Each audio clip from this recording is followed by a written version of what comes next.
आता आज तारीख किती आहे? 28 28 डिसेंबर आहे 2024. जसं तुम्ही काय म्हटले, अमावस्या आणि काय पौर्णिमा पौर्णिमेला काय करता फवारणी.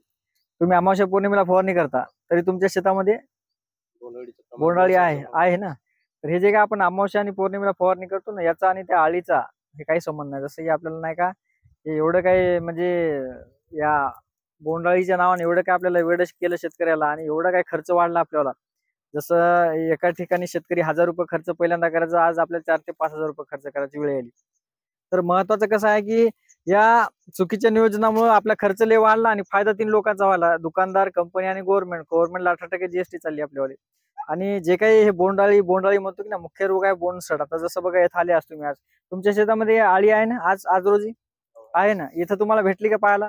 नाही, तर पण बोंडसड आहे. बोंडसड म्हणजे जसं म्हणतो आपण बोंडसड, ते बोंडसड जे महत्वाचा विषय बघा. आता हे कंटिन्यू 10, 15, 20 पर्यंत सिरीज बघायला भेटते आपल्याला. पण आता बघा याच्यामध्ये बोंडसड ओळखणं महत्वाचं. आता बोंडसड सुद्धा शेतकऱ्यांना ओळखायला येत नाही. बघा आता बोंडसड ओळखायची कशी? आता हे बोंड आपल्याला वरून क्लीन दिसलं, याच्यात आळी नाही पण सड आहे. सड कशी ओळखायची? आता या साईड नाही गेलं बघा हे. आता हे फोडल्यानंतर तुम्हाला लक्षात येईल. आपण शेतकऱ्यांना 7-8 वर्ष झाले सांगायला, पण सडलं की नाही? याच्यात कुठं आळी आहे आता? पण आळी येते याच्यात, बॅक्टेरियाची आळी येते. कधी? 8 ते 10 दिवसात. याच्यात आळी आपल्याला वेचाय गेलं की आळी दिसते आपल्याला, ते कापूस किडेल निघते ना, ते सडतीनंतर आळी येते, त्याला बॅक्टेरियाची आळी आपण म्हणतो.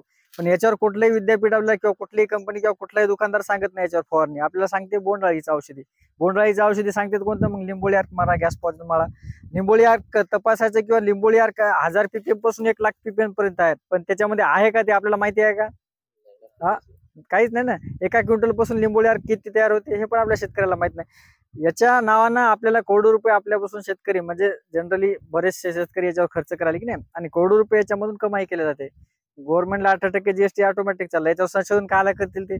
संपूर्ण महाराष्ट्राचा हिशोब पकडला, 350 तालुके, 505 कोटी जर म्हटलं एका तालुक्यामध्ये, तर 18% जवळपास 100 कोटी जीएसटी महाराष्ट्रातून चालली या रोगाच्या नावानं गव्हर्नमेंटला. मग संशोधन कशाला होईल? शेतकरी काय आपल्या एका जागी येत नाहीत.